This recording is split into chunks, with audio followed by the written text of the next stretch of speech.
Bonjour et bienvenue sur ma chaîne. Aujourd'hui je vais vous informer sur les événements à venir en ce mois de juin sur Bordeaux. Événement majeur si je puis dire car il va y avoir des premières mondiales. Bordeaux est une ville qui va rivaliser avec les plus grandes villes mondiales sur le thème du numérique, Los Angeles, Paris et plein d'autres pour ne pas les citer. Tout d'abord il y a le Bordeaux Geek Festival qui va se faire virtuellement. Ensuite la base sous-marine va devenir un centre d'art numérique. Et enfin on va parler de la fête du fleuve. Pour commencer, parlons du Bordeaux Geek Festival qui aurait dû se dérouler en mai, mais qui a été annulé suite au Covid-19. Cette année va être la 6e édition de ce festival qui va prendre des allures bizarres dans le sens où tout sera virtuel. En effet, les 27 et 28 juin va se dérouler le Bordeaux Geek Festival, mais au lieu de vous déplacer, vous pourrez rester dans votre salon connecté avec votre PC et visiter le salon avec un avatar numérique. Ce sera une île virtuelle avec 22 espaces et des personnalités fans de pop culture et geeks comme vous. Les places sont limitées à 2000 personnes et il y aura des conférences, des rencontres, des invités, des tournois de jeux vidéo, des concerts, du cosplay. Je ne sais pas comment ça va se passer. Bref, de quoi s'amuser. Maintenant, partons au bassin à flot à Bordeaux, plus précisément à la base sous-marine qui va inaugurer le centre d'art numérique le plus grand du monde. En effet, dès le 10 juin, la ville verra l'inauguration des bassins de lumière, un projet fabuleux initié par l'opérateur Culture Espace. En lieu et place de l'ancienne base sous-marine, ce gigantesque centre d'art numérique plongera les visiteurs dans une formidable exposition immersive.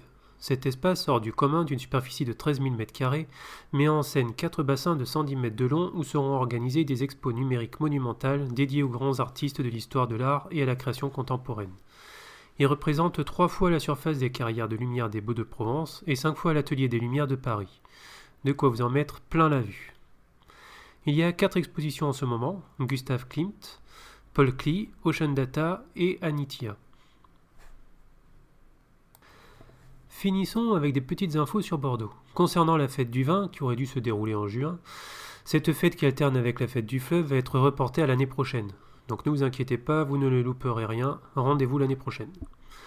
Dans le report, il y a aussi la foire internationale qui aurait dû se dérouler en mai et qui va être reportée en novembre 2020. Quant à la fête de la musique, je n'ai pas d'infos pour savoir si c'est annulé ou pas. Si vous le savez, mettez-le en commentaire. Une autre info qui montre que la ville veut connecter ses citoyens en mettant le Wi-Fi à disposition.